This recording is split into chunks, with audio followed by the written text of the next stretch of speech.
Hello, Rob here, and welcome back to the channel. So in my last video, I took a road trip to Ohio to visit some of my favorite stores. So if you haven't seen that video yet, be sure to check it out. And today, I'm heading back to one of those stores in particular. I'm headed back to Adam's Action Figures and Comics for the 50% off Thanksgiving Day sale. That's right, 50% off the entire store with some exclusions. At the end of my last visit, I was talking to Adam and he was telling me about this sale. And he said that nobody else in the area does anything like it. So I definitely wanted to check it out. Now this sale was running at 2 different times of the day, but I wasn't sure if I would be able to make it due to my work schedule. However, I was able to find the time. So while you guys were at home having turkey and watching football, I was out hunting for toys. Now, I didn't take any video in the store because I had just recently done so, and honestly, I wouldn't have been able to anyways because this store was packed. But let's take a look at my toy haul. And the first items I picked up were these vintage Star Wars figures. There were 16 in total. Now, none of these came with any weapons or accessories, and I already have these figures complete, so you're probably wondering why I bought them. And all I'm going to say at this time is that I have future plans for my Star Wars collection, which I will reveal to you at a later date. So for now, I am stockpiling and army building loose Star Wars figures. And one of the first items I picked up is this G.I. Joe Retaliator from 1990. I had actually been eyeing this the past 2 times that I'd been in the store, so I was hoping that it would still be there. So when I walked in and I saw it up on top of the display case, I immediately grabbed it. It is complete with the box, the blueprints, and comes with the pilot updraft. Now updraft is missing his gun, so I'll have to pick that up at another time.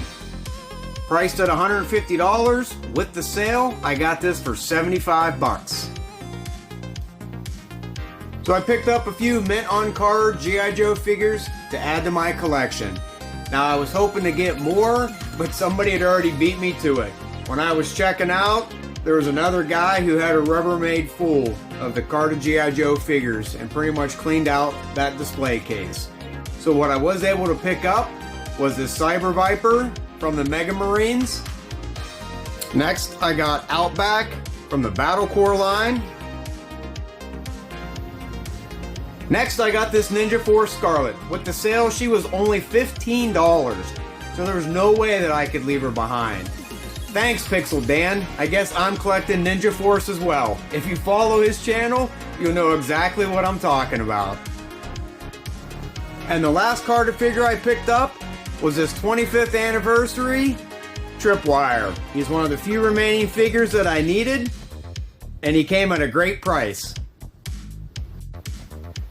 And I also grabbed a few loose G.I. Joes. Now, Night Vulture in the front was the only figure that I currently didn't own, so I definitely grabbed him. All of the other figures I'm going to use for display purposes to go on the flag, the headquarters, or the Terrordrome. So in the back, we have Major Blood, we have Breaker, we have General Hawk, we have Spirit, and we have Barbecue. So for 50% off, I couldn't pass these guys up. And sticking with the G.I. Joe theme, I picked up this 2003 Cobra Cat or Crimson Attack Tank. Now this was a KB Toys exclusive. I don't normally collect G.I. Joe from this era, but I figured it would look pretty cool on display next to the vintage Cat or even next to the Terrordrome. Alright guys, so that was my haul as I had a $500 budget that I was trying to stick to. However, when I was in line waiting to check out, I decided to go back for one more item. And this item appeared in my last video and I almost purchased it then, but I decided to go with the Phantom X19 instead. So as soon as I got to the store, I immediately ran to the case to see if this item was still there, and believe it or not, it was. So I took it out, I looked it over carefully, but I put it back.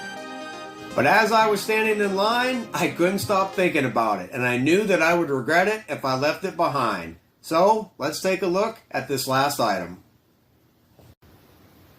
And the last item I picked up was this 1986 G.I. Joe Dreadnought Ground Assault. Now this was another Sears exclusive, and was pretty much just a repaint of the Vamp Jeep and the Ram motorcycle. It is not 100% complete. The motorcycle was missing a saddlebag, the kickstand, and cannon, and the Jeep is missing the missile rack and the missiles. But for $150, this is well below what these go for, and I knew if I left it behind that I'd be kicking myself for years to come. Now that is my complete haul from the Thanksgiving Day sale at Adam's Action Figures and Comics. I would like to say thank you to Adam and all the staff members that were there that day. Everyone was very helpful. There was employees on the floor willing to open up the display cases for you, answer any questions that you may have, and help you take items up to the front. I will definitely be looking forward to this sale again. So that's going to do it for this video today, and I hope you enjoyed it. As always, feel free to leave me any comments down below. Help support the channel by clicking that like button. And if you haven't done so already, please subscribe. We'll see you next time, and thank you for watching.